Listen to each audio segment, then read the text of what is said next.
welcome to Overtime Hockey Talk. My name is Mark Paul. My co-host Justin Baker joining me as slightly disappointed that nothing has really been decided outside of the Leafs and Lightning after Monday night's games, and so we are left.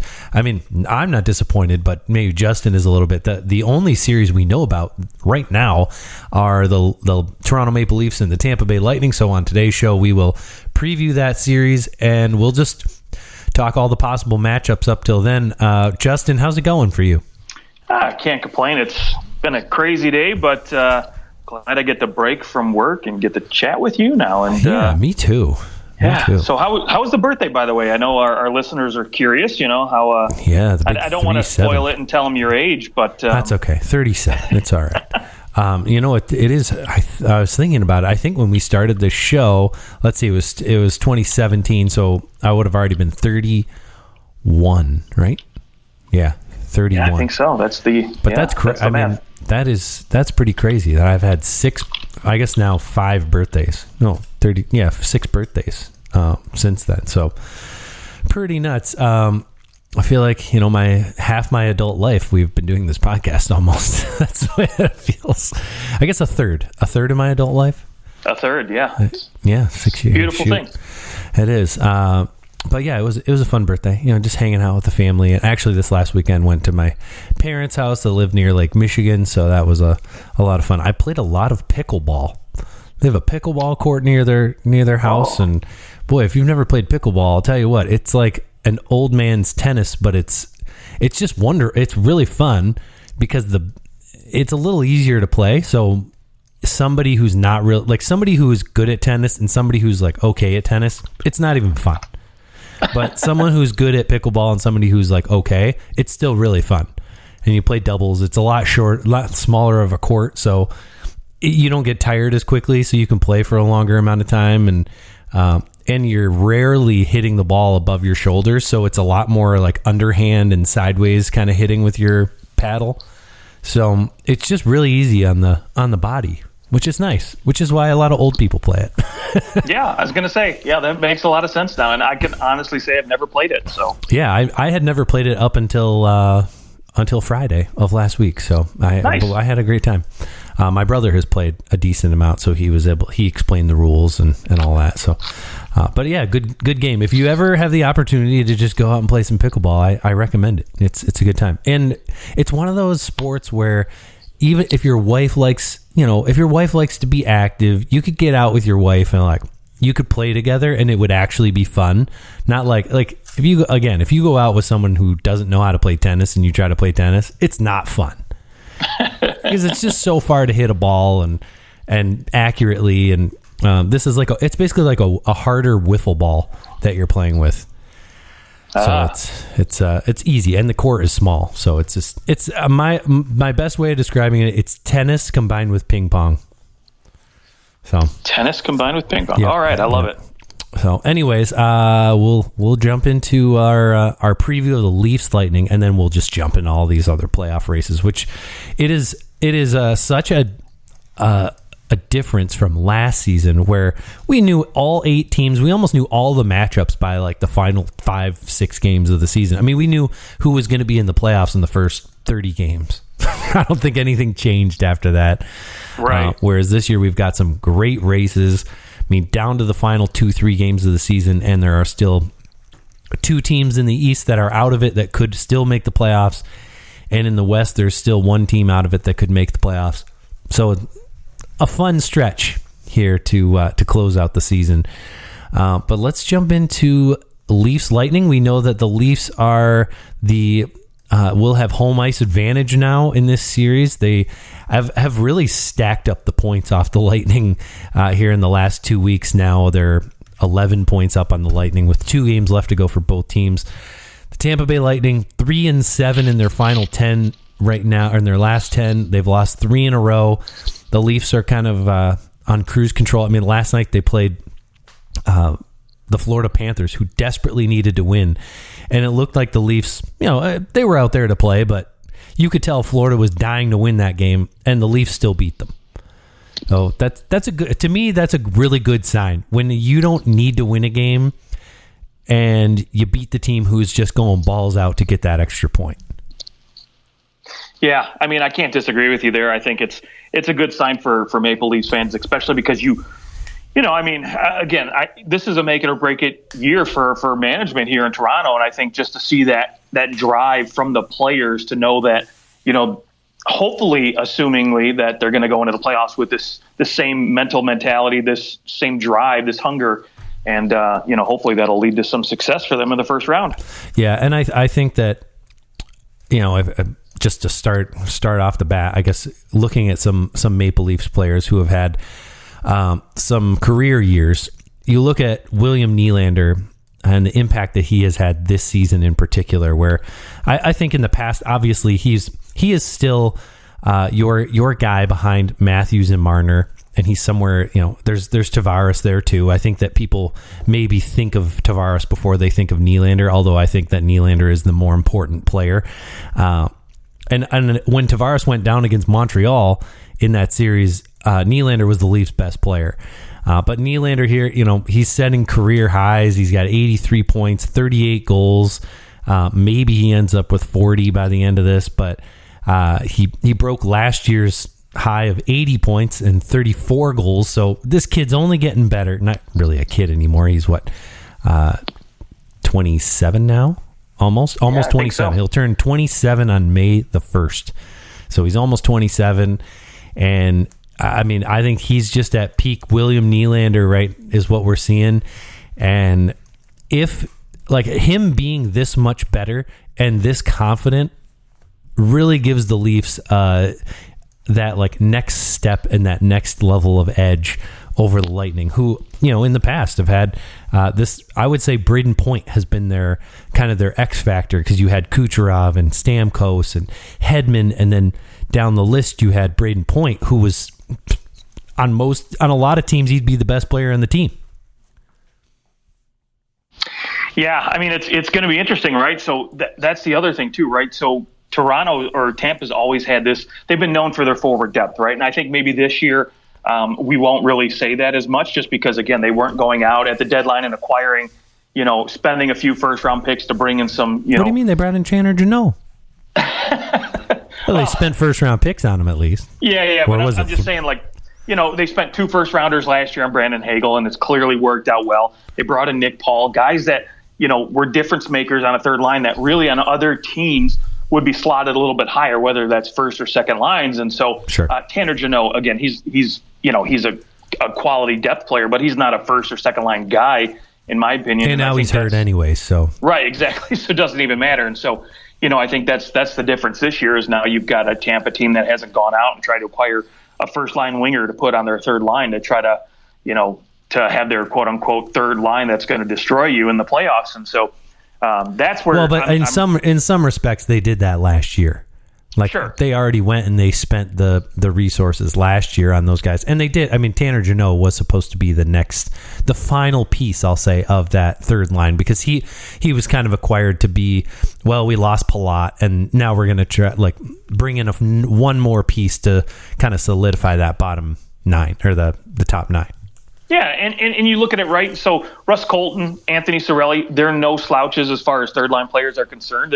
And the great thing for Tampa is that gives them depth to move it up. So if maybe they're like, you know what, Nick Paul, you're just not cutting it right now on the second line with Stammer and Killorn. Let's bring up Cirelli, let him center, or maybe let's move Stamkos back to center and bring somebody else up on the wing, right? There's options there. And so, but I will say this year for Toronto on the flip side, the difference now for them is they have that Ryan O'Reilly factor. So that's going to be key for me as far as if you want to talk about X factors, right? When you name Braden Point, to me, Ryan O'Reilly is that X factor. He's that difference maker as far as, that ability to shuffle up the lines a little bit more and not have to be so top heavy for the Maple Leafs anymore. Yeah, absolutely. And I mean, whether Ryan O'Reilly ultimately ends up centering his own line or he's just kind of shuffled around wherever needed throughout the playoffs, he brings an X factor that you just can't, you can't just go out and find it and create it. It has to be there. He's won before. He's won. Not only has he won before, he's a Conn Smythe Trophy winner, which there are very few of those in the league. And so I think this would be the first time that the Leafs in these 6 years of missing the playoffs have a Conn Smythe Trophy winner on their team. So there's that. But I do look at the Leafs roster and I see a deeper team than they have had in a minute here, and I think that Yarncroke has worked out so well, and he's at and then you've got a fourth line of David Kampf and Aston Reese and Sam Lafferty that looks really good and is just causing tons of problems, even when those top lines aren't chugging. And sometimes in these games where at this point they don't mean anything, I don't correct me if I'm wrong, you don't need your top guys going balls to the walls when there's really nothing to play for at this point, other than pride and other than hey, we're trying to figure out where Ryan O'Reilly fits into the lineup and all that. There's a few question marks, and maybe for to a lesser extent, someone like Matthew Nyes, who just signed his entry-level deal with the Leafs after losing a heartbreaking game in overtime in the college finals. You're looking to see where those guys fit, but you don't need these guys to go and get themselves hurt. That's really what you're trying to avoid here in the last few games is let's keep everybody healthy. I would expect that different players may get a little rest here. Maybe not Matthews because he has missed 8 games anyways, but I could see maybe a couple guys taking a night off if they can do it with their salary cap. They just don't have a lot of wiggle room, so they won't be able to call anyone up. But I think at this point you're just you can float a little bit. I think in an ideal world tonight, or was it tomorrow against no, it is tonight against Tampa Bay, the Leafs. And if they could, if the salary cap and the rules allowed it, you just play a whole bunch of AHL players. You don't even give them any tonight is going to be something where the Lightning are taking shots at the Leafs. It's probably not going to be the other way around because the Leafs don't usually play that way, and Tampa is definitely more willing to I'll say be a little bit cheap to further their cause down the road. So I mean, you've got Corey Perry on your team. That that guy's going, all right, hey, if we can take a shot, why wouldn't we? We're going to play these guys in a week or less. Yeah, I mean, what was it Bobby Orr used to say, if you're not cheating, you're not trying. And so, it wouldn't shock me. Is he the only one who's ever said that? Well, I'm sure he's not the only one, but he's the one that made it famous for me anyways. I wouldn't put it past Tampa, not necessarily saying that they're this type of team, but some of their players, it wouldn't surprise me if they do go out there and maybe hack a little bit more, right? I would. Cross-check. Yeah, for sure. I mean, because you want to do whatever you can to create an advantage for you come playoff time. Absolutely. I mean, I would do it, but that's because I am a hack and I would do it all the time anyways. Goodness. Okay, so correct me if I'm wrong. And I would say that for the most part in this series, in this particular year, you mentioned it, the Leafs probably have the advantage here at forward depth for the first time. The Lightning usually have this, and the Leafs have essentially gone out and said, well, we need to beat the Lightning first and foremost. And the way we're going to do that is by having 4 really good lines. They're taking a page out of their book, 100%. And I think they're walking into this maybe with more depth at the forward position. The Leafs don't have the same kind of top end defenseman like a Victor Hedman, but I think from top to bottom they have more depth at defense. The Leafs do than Tampa. That's a really good question. I think literally if you're comparing Ian Cole to Mark Giordano, of course I'm taking Gio all day, right? Same with Darren Radish to TJ Brody. I'm going to take TJ Brody, but you're right. I mean, I think when you think of Hedman and Sergachev, I think these two guys I would take in a heartbeat almost over any one of Toronto's defensemen. However, when you get past that, it's all Leafs. And so, I mean, it's how you really weigh it, right? Are you going to be very, very heavy if you're the Lightning as far as playing Hedman and Sergachev those minutes? I'm not worried about Eric Cernak holding his own. He's a fantastic defenseman. He's not going to put up the offensive production that you might get out of a Mikhail Sergachev. But then again, too, Timothy Liljegren and Justin Hall, you're not going to get that either. But I think, again, if you had to go out there and throw out your third lines or maybe your second line, I think, in any case, I might take Toronto's over Tampa's and in a pinch for sure. Yeah, and I think it's fair to say that Hedman has had a down year this year. He's been a little bit less productive than he has been in the past. I mean, he had 85 points last year, and he's down to 49. Still phenomenal. A 50-point defenseman. No one's complaining about that. I think he maybe has been hampered by injuries a little bit.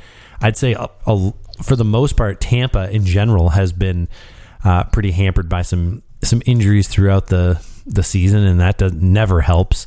At this point, nobody is going on to LTIR because there's not enough games left.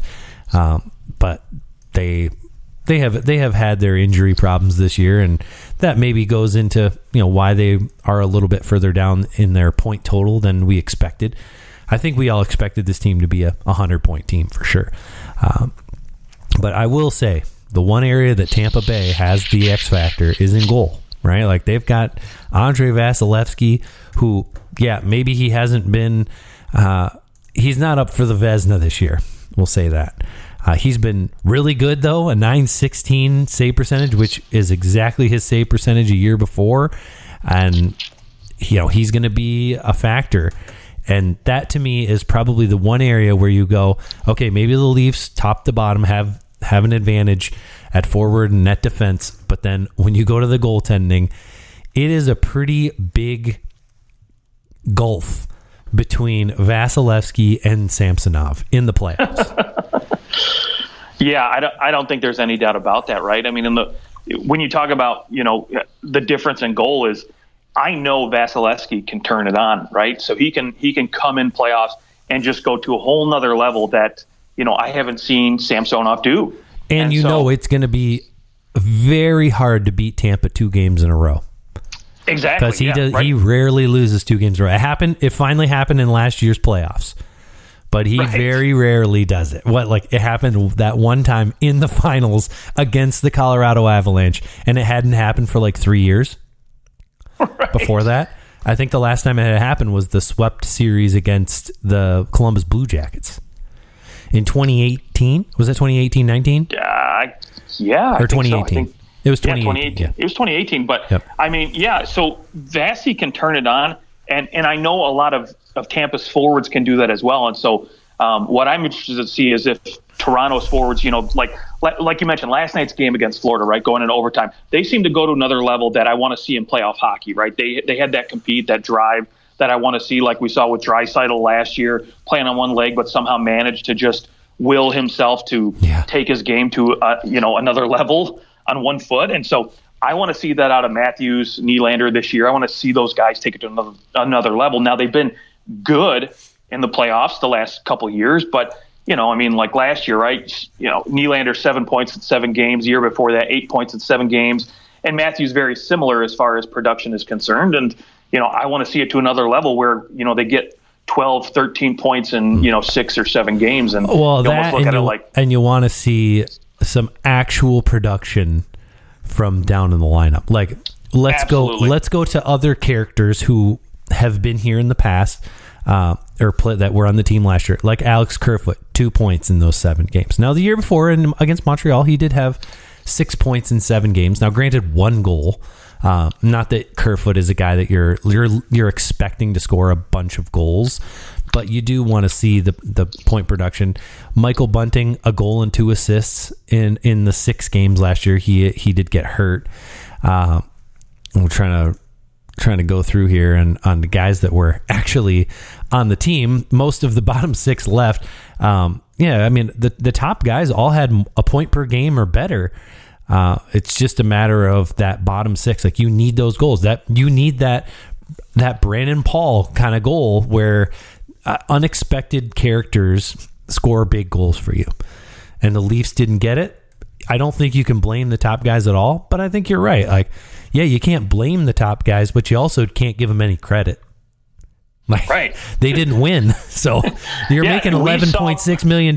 You could Exactly. We saw McDavid and Draisaitl, right, take their team to another level. They played, I mean, granted, they didn't play an offensive juggernaut like Tampa Bay, but they still went through some pretty tough teams to get to where they did in the Western Conference Final. And, again, they put up massive numbers for the short period they did. Now, again, I don't think, Austin Matthews or Marner are going to put up McDavid-esque numbers, but I think they can get somewhere close to that because they're more than capable of that. Yeah. And especially with a team like Tampa, where I look this year, and I think they're a little depleted as far as their bottom six is concerned, and maybe, their third line pairing on D, where there's areas there where they could take advantage. So I'm hoping this year that Toronto their forward group can take it to another level offensively this year.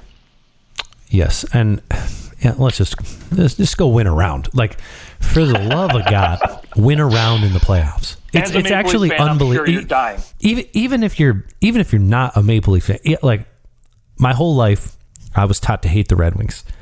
And when you go 20 years without winning a fucking playoff series, at some point you just kind of got to be like just win a round, so I don't have to hear about you never winning a round.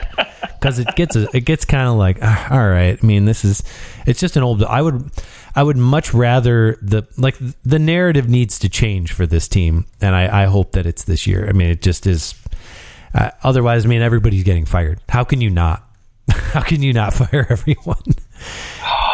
That's $1 million question. I mean, I will say Columbus, right? When they swept Tampa, I was so elated. I mean, I wanted Tampa to win that year, the cup, because I've always been a huge Tampa fan, but just to see, like you said, Columbus finally went around after decades of not doing it. I mean, just, my God, that was just so, it was like it was a weight off my shoulders for this team. I mean, it was great, but yeah. I didn't realize that you carried so much anxiety for the Columbus Blue Jackets. No. I carry anxiety for the bottom feeders, man. Because my Wings have been sitting at the bottom for a while now. So, I've just been sympathizing more and more lately with these bottom teams. So, yeah, something about that. Yeah. Although I will say I will never I could care less. Boston can rot and sit at the bottom of the division or the conference for as long as they have to next time they go through a rebuild and never win around. So that's true. That sounds good. So, okay. In this leave, just to kind of close out the series preview here, tell me one player that we're not looking at that's going to make a big difference for both teams. Boy, I think for Toronto, I mean, we've talked about Ryan O'Reilly, right? I think he's the biggest X factor. But if you want to talk about a guy that's going to have to be a difference maker, for me, I'm looking at Samsonov in Toronto. I know we talked about him a little bit, but I'm just going to re-emphasize how important I think he's going to be for this team. Vasi's going to obviously take his game to another level, and we know that the forward group of Toronto is going to have to step up a little bit more.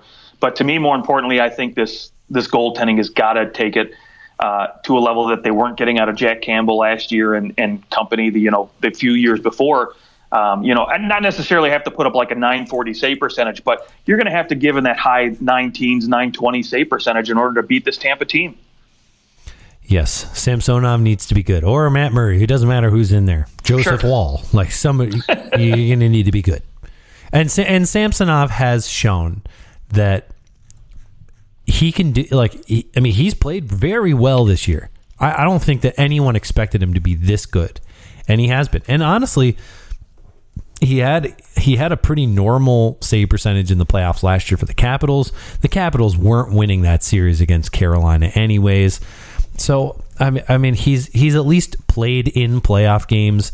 He's done fine, and I think that it's the natural evolution for this goaltender is now to come in and take it by the reins. And I think if he wins this playoff series, oh baby, he will be the guy that gets the $5 million type of contract from the Leafs. If he comes in and proves this and he has a good playoffs, I think, based on his regular season and then the playoffs, maybe he gets signed to, he's an RFA, arbitration eligible. He maybe gets a 1-year deal to wait for the Murray deal to get dumped off the next year, and then re-signed to a big deal after that. I mean, this is his chance. Here's your chance to go out and make yourself millions of dollars by playing really well in this round and finally helping the Leafs to break through. Who do you have for Tampa? Yeah, for the Lightning, I mean, I just, again, there's a lot of obvious characters and people you could point to, but for me, I'm looking at Mikhail Sergachev, and not necessarily not looking at his offensive production because, we've seen what he can do this year, right? He's put up 60 points this season. He's playing more ice time than Victor Hedman, and that's why I look at him because I'm interested to see what he does on the defensive side of the puck when he's got to play a lot of hard minutes against guys like Matthews and Tavares and how he reacts to that. Because we know Victor Hedman can go out there and shut down the best forwards in the world, right? There's no question about that. But what I want to see is Sergachev have to do that, when Victor Hedman maybe isn't playing, 27, 28 minutes a night, when he has that opportunity to fill in and step in and really play a few more minutes, how he handles that. Yeah. Sergachev definitely is he's obviously an incredibly important piece to the Lightning defense. He's about to make more money than Victor Hedman, ironically. I think for Tampa, something that ultimately ended up probably hurting them in the end, and maybe the reason that they didn't win the Stanley Cup, was the true lack of production out of Alex Killorn. And you can say all you want about his intangibles and the other things he offered. That's fine. Did he go out and play hard? Sure. Does every single player that's in the playoffs play hard? Yeah, pretty much. Like it's the playoffs. It's not hard for these guys to get up for the games in the playoffs. Alex Killorn had 4 assists in all last year's playoffs. And last year he had 25 goals and 34 assists. This year, very similar, 25 and 36. So he's about a 60-point guy in the regular season. And in the playoffs, he basically became a 20-point player, or less, in terms of what that averages out to. Actually, that's about a 16, that's like a 15-point season is what really he was playing at in the playoffs from a 60-point. So Alex Killorn, to me, can he find whatever was missing in the playoffs last year and continue with, what is a 60-point season? He's a really good second-line player who, realistically, in a playoff series, in a 7-game playoff series, he should be putting up 5 points. So can Alex Killorn find that playoff magic again? And I think if he does, Tampa Bay has a chance to keep up offensively, and I think that's a huge factor for the Lightning. Does he have it? Because if he goes out here and he has just a point or two in the playoffs, and Tampa Bay loses, well, it's going to be hard to justify bringing him back next year. For the cost that he probably would fetch on the open market for like a 2-year deal, he's probably going to get over $5 million based on his regular season production. And for me, if you're Tampa, that probably just isn't worth it if he can't do it in the playoffs. No, I agree with you. And I think, I've been looking at Killorn, the way he plays in the playoffs, right? He's got a little grit, little sandpaper, which is, I think, it complements guys like Steven Stamkos and Braden Point very well. But the difference is I think when you move Killorn, I've noticed when you move him down the lineup a little bit, say you put him on that third line like he was last year with Nick Paul, yes, defensively they can play very, very well and they're tough to play against. But if they don't have difference makers, guys who can, toss you the puck, guys who can create offense very, very easily like Stamkos and Kucherov, the offense dries up for guys like Killorn, in my opinion. And so if Tampa gets in a little bit of trouble where they're trying to keep up and they're playing these, 5-6 games, where they're trying to play 1-goal games and they're high scorers, and he gets moved down, say on the third line with maybe a guy like Russ Colton and Cirelli gets bumped up or something like that, you could see Killorn struggle a little bit because I think he needs those guys like Stam. He's not a line driver, but he is a really good complementary player. Right, absolutely. Yeah. And so that's, Nick Paul. He's not a line driver either, but he's a very good complementary piece. Nick Paul. They play very well. Earlier, I think I said Brandon Paul, and I don't know why I did that. Brandon Paul. I definitely said Brandon Paul earlier. I meant Nick Paul. Wow. It's like as soon as you said Nick Paul, it was like Nick Paul. Oh, I said Brandon Paul. Yeah, and Nick Paul is again, he's a young man's Alex Killorn, in my opinion, who needs those other guys, line drivers, to produce offensively. And so, yeah, I agree with you. If Killorn doesn't produce, if he's just struggling again like he was last year, this Tampa team could be out pretty quick. Yeah. On the Leafs side, I know that he's a regular, like he's one of their top guys, but Morgan Rielly has definitely had a down season. He missed a lot of games. He missed like 17 games this year.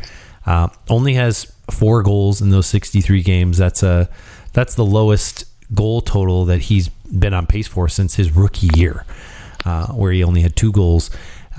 He did have 3 goals in 19-20, but that was in 47 games, so he would have had more than 4 had he played more. But he just has not been putting up the same point total. He also, he's a -8. He's a minus for the first time since 17-18.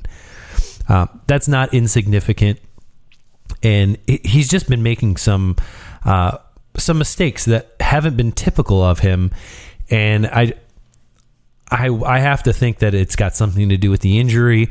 So, but can the Leafs beat the Tampa Bay Lightning without Morgan Rielly at least 95% of his best? No, I don't think they can. They're going to need Morgan Rielly to be really good. So I think for the Leafs, it's, what can Morgan Rielly kind of hit the reset button here in the playoffs, which, hey, a lot of players have done it. Some players have lackluster regular seasons. They get to the playoffs, they get to hit that reset button, and they look like themselves again come playoff time. That's what I expect from Morgan Rielly. But if you get the Morgan Rielly who is kind of fumbling the puck and making some silly mistakes, you could quickly see at least Leafs fans turning on Morgan Rielly because, if the Leafs lose this series, whoever makes the most mistakes in this series is going to burn. Like, from a fan perspective, it's not going to be fun for that guy. And I could see how that amounts to a lot of pressure for a lot of players, especially for somebody who just signed an 8-year deal at $7.5 million for Rielly. So he's but I expect him. He's going to be good, and these playoffs will be kind of a reprieve for him from this kind of like ish regular season from him. So those are my two players that I'd look at. If Killorn does really well, Tampa's got a shot. If Morgan Rielly is himself and he's really good, the Leafs probably win this series, handedly, 6 games or fewer, in my opinion. Okay. If he's not very good, then Tampa's got a shot because he's going to be out on the ice for a minimum of 23, 24 minutes a night in these playoffs. So that's a lot of time to make some goofy mistakes. Yeah, I will say the one thing when you talk about Toronto's defense, right? If we mentioned it earlier, their depth at defense, and I think if Morgan Rielly does struggle, Toronto can recover a lot quicker because they have guys like Jake McCabe or Timothy Liljegren, true. Mark Giordano. They can slide up. Whereas I think if Victor Hedman struggles mightily, I don't know. Tampa just loses. They can recover, right? Yeah. So. So again, I think as a Toronto fan, right, you got to have some comfort knowing that Toronto and, Sheldon Keefe and management, they went out and they got depth pieces. They brought in Luke Shin. They brought in these guys to help sort of just create these safety nets around some of these defensemen just in case, some guys struggle a little bit. You probably legitimately have 6 players who could be in the top 4 of good teams. Sure. I don't think that any of them are like 1A defensemen, but I think you've got a couple 1Bs, you've got a lot of 2A, 2Bs, and I think that's enough. The Pittsburgh Penguins in 2017 and 2016 proved that that's enough. Or I guess it was 15 and 16, right? 15 and 16. Yeah, and the difference too is this Toronto team versus years past, they're playing a much more team-structured defensive game than I think I've seen them in the last few years. So, again, they've got those safety nets in place from that perspective, too, to help out this defense should they struggle a little bit, right, or just can't produce offensively.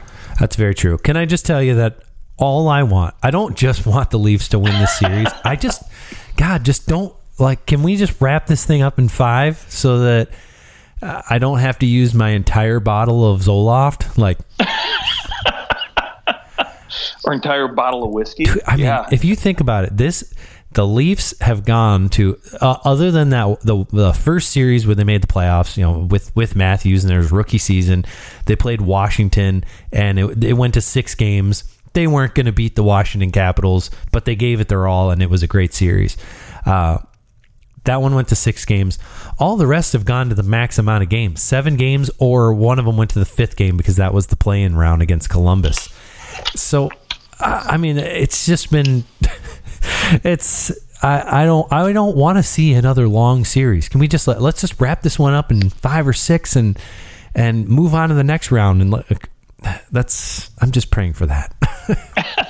No more 7 games here. No, I mean, if we have to, then we'll go to 7 games. If we're down 3-2 in a series, I don't want the series to end. But I just want to see not just squeaking by Tampa. I want to see them dominate the Lightning at times. Like, you're not going to dominate the Lightning all game, every game, but I need to see some stretches where you go, wow, this team is the better team, and Tampa Bay is just hanging on. And they'll hang on because they have Vasilevsky, and that just is the truth of it.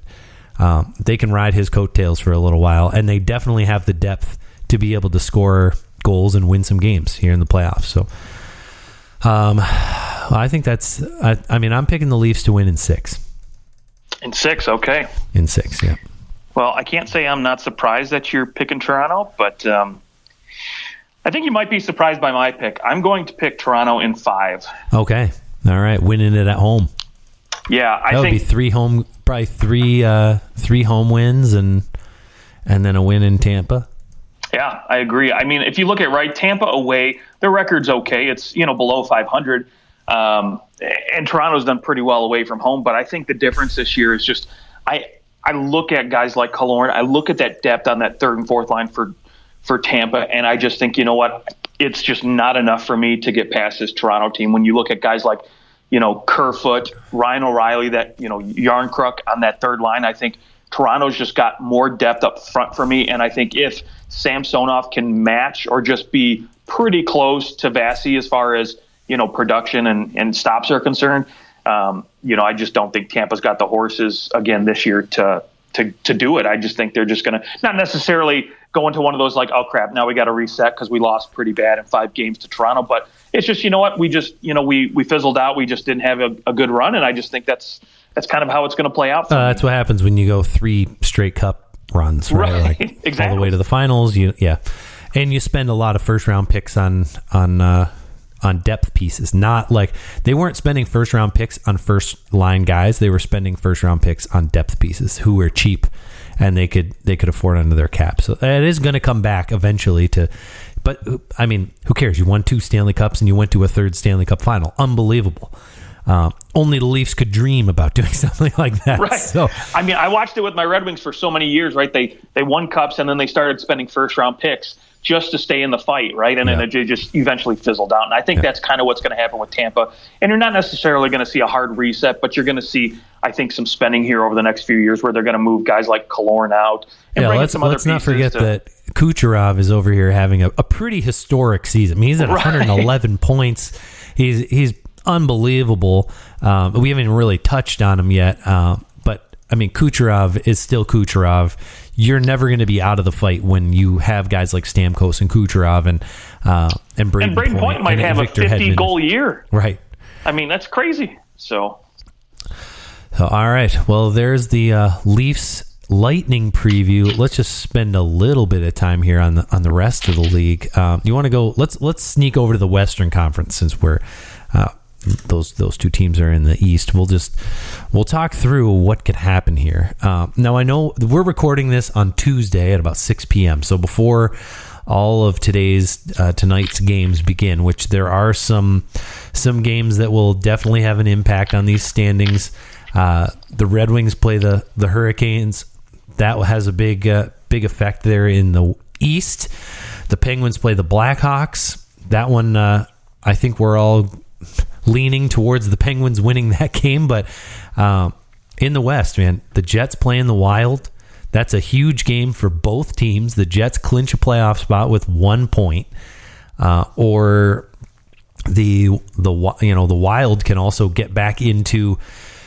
Geez, the Wild still have an opportunity to finish first in this division, which is so crazy. 3 teams still have a chance to finish first in the division, and you've got Oilers, Avalanche, another huge game, Kraken, and the Golden Knights.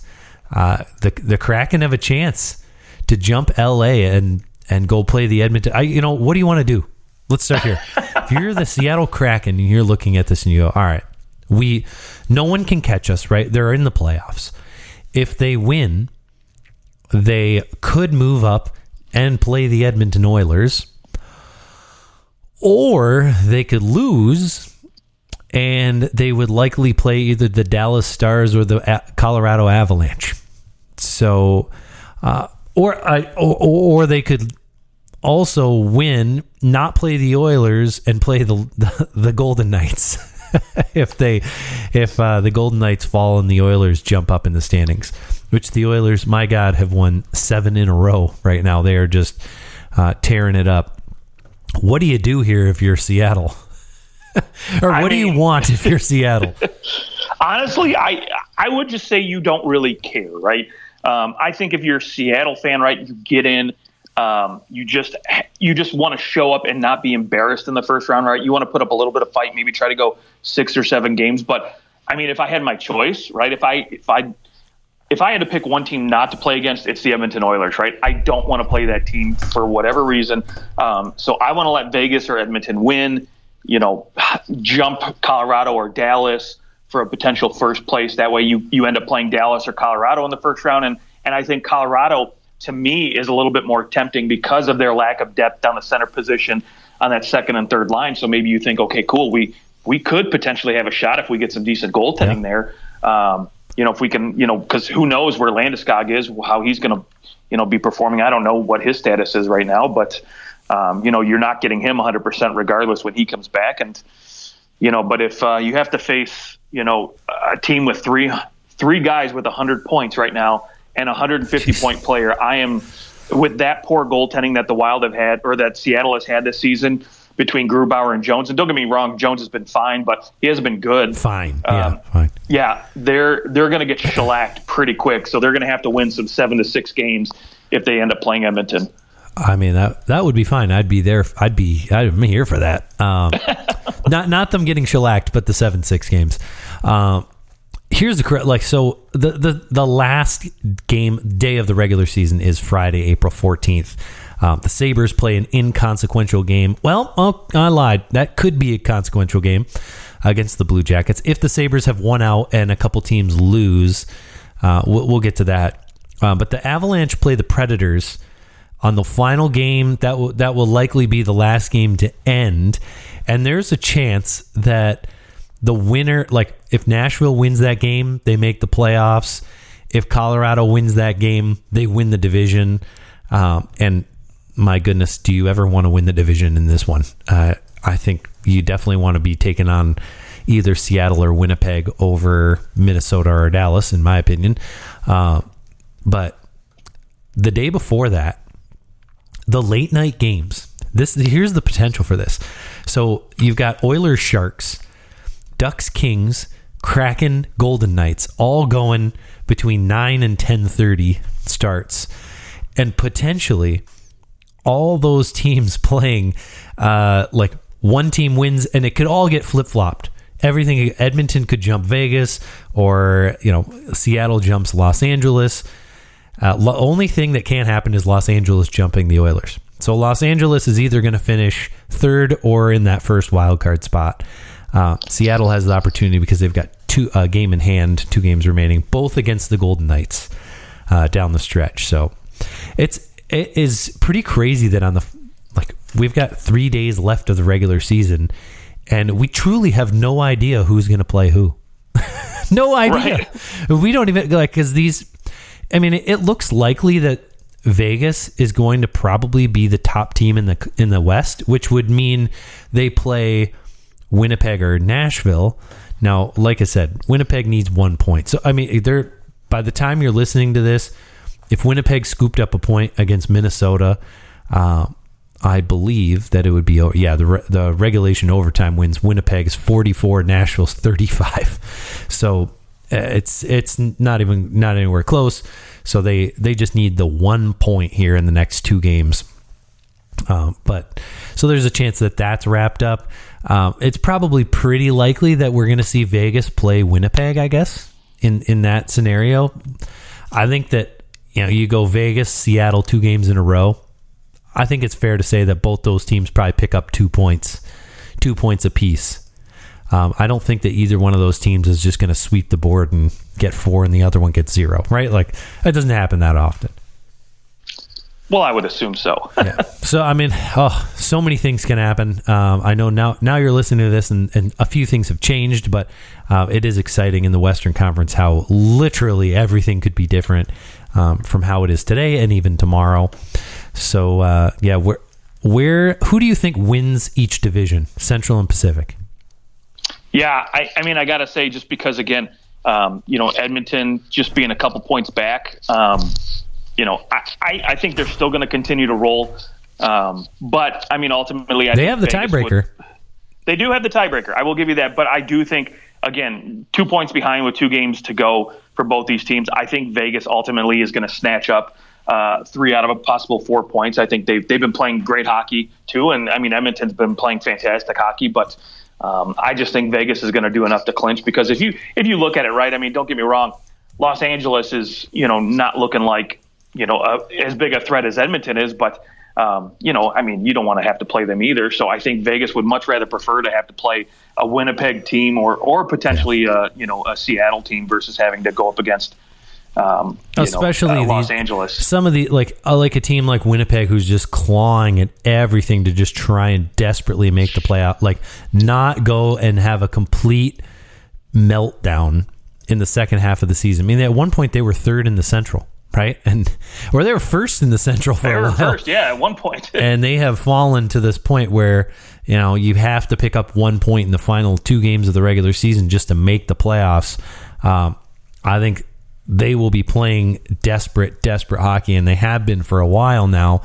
That plays into a more tired team and all that. I mean, they've still been pretty good, and they still have Connor Hellebuck. I don't know if I'm rooting to play them, but maybe over a team like Edmonton for sure. I definitely would.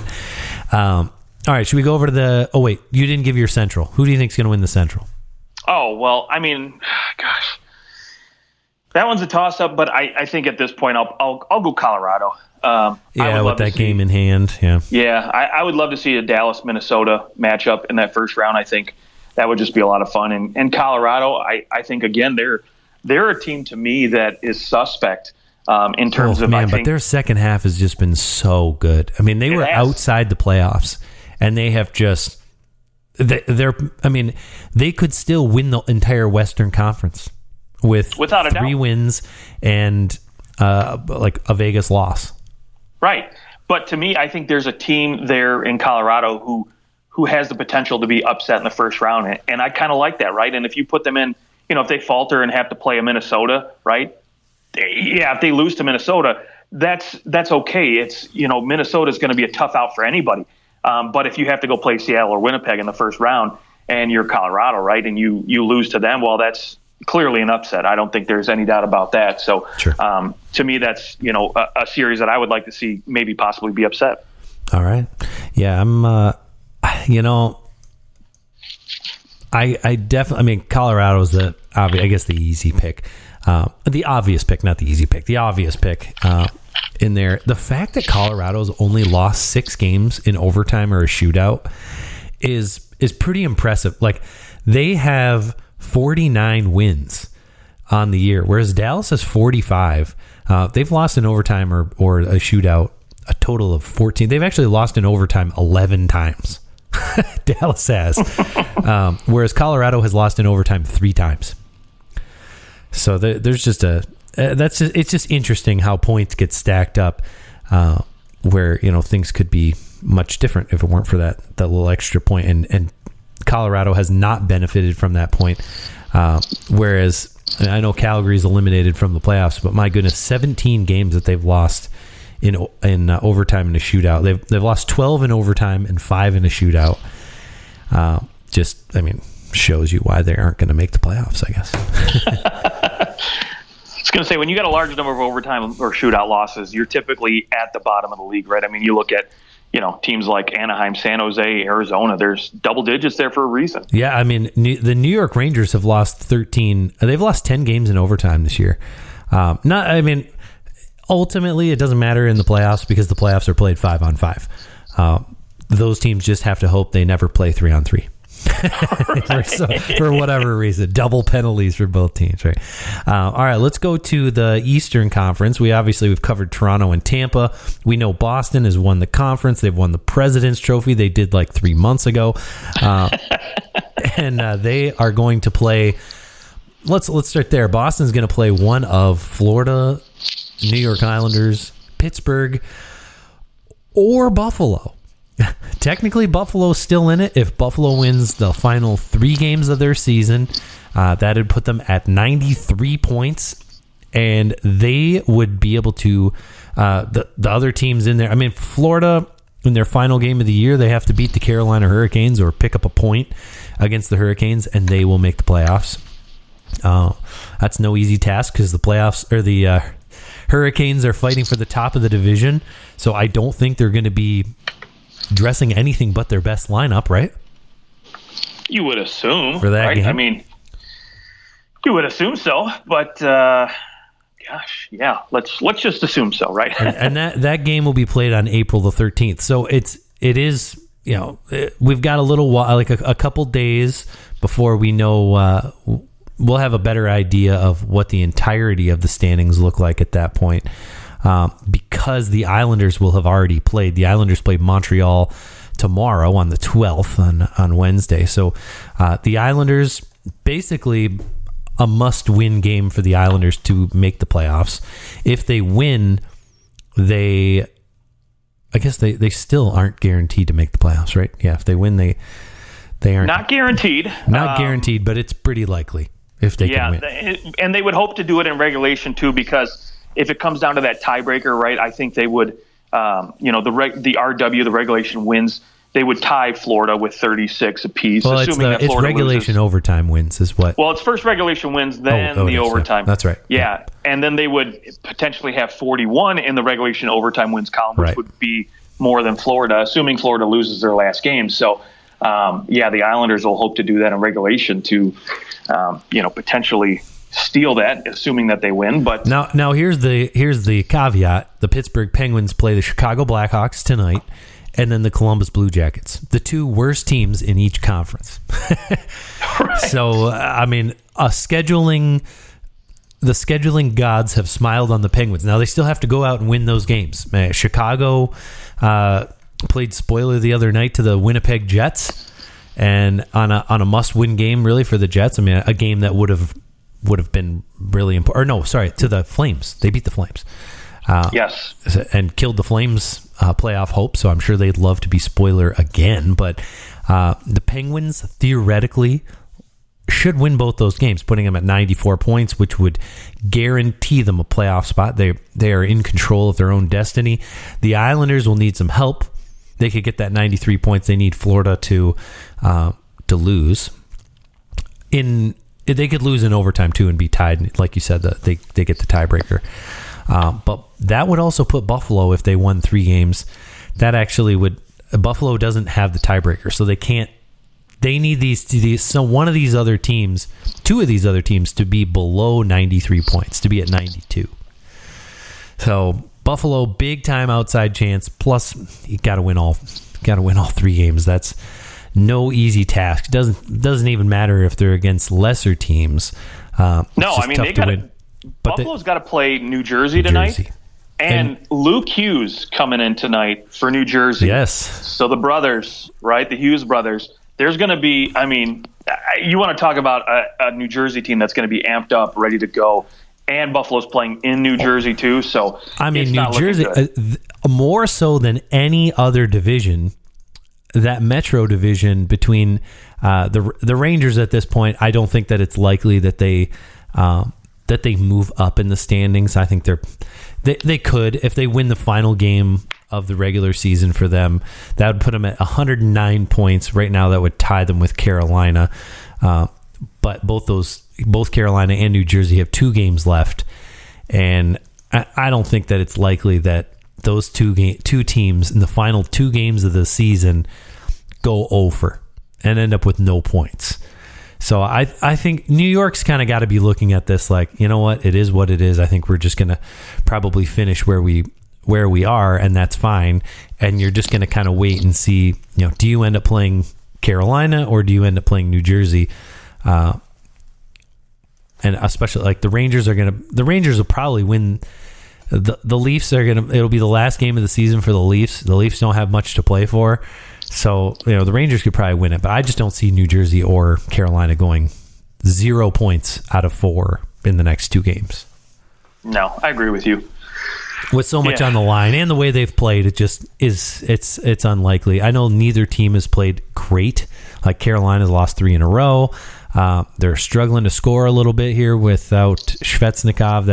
That is starting to rear its ugly head, and that'll come out in a preview for this series. So all the more reason, though, for both these teams to go, boy, do we want to play the Rangers or do we want to play the Penguins or the Panthers? Like, I'll take those 2 teams over the Rangers right now. Who I think you picked them to I think you picked them to win the conference, or you picked them as one of your 5 teams likely to win the cup. So, and I don't disagree. I think the Rangers you don't want to play against Shesterkin in the first round. No. I'll take playing against Alex Lyon. I don't care how good of a little stretch run he's had, but give me Alex Lyon over Shesterkin all day, every day. I can't believe Alex Lyon is all of a sudden good.